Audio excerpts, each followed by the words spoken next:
QR code présentation. Un QR code, c'est ce genre d'image carrée que vous avez déjà vu certainement, qui est composé de pixels, de petits pixels carrés qui sont noirs ou blancs, et dont l'agencement, donc est-ce que ici j'ai un noir ou un blanc, est-ce que ici j'ai un noir ou un blanc, etc., va permettre de coder une phrase.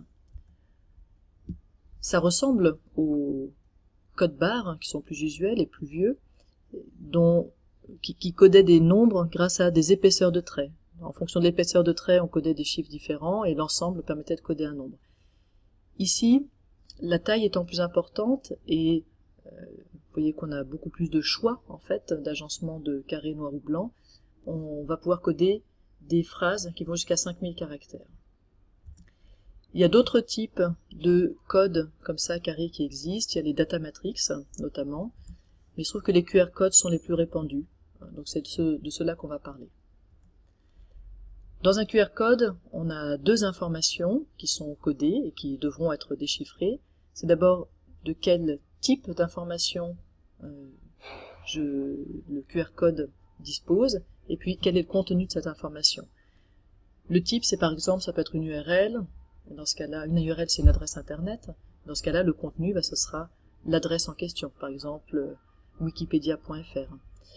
Le type, ça peut être aussi des coordonnées GPS, dans ce cas-là, le contenu, ce sera les coordonnées GPS en question, etc. On verra tous les types de QR codes possibles et leurs usages possibles avec des élèves. Alors un QR code, ensuite, ça se scanne. L'intérêt du QR code, c'est d'être scanné, en général par un téléphone portable, mais aussi par une tablette ou par un ordinateur. Ici, j'ai une feuille avec un QR code dans cette feuille, et puis j'ai pris mon téléphone portable, j'ai ouvert une application de lecture de QR code, et j'ai mis ma feuille devant. Donc la caméra a reconnu la feuille, a reconnu le QR code, et elle l'a déchiffré. L'application me dit que c'est un lien, elle me propose de suivre le lien, et elle me donne aussi le contenu du lien, c'est un lien vers une vidéo sur YouTube.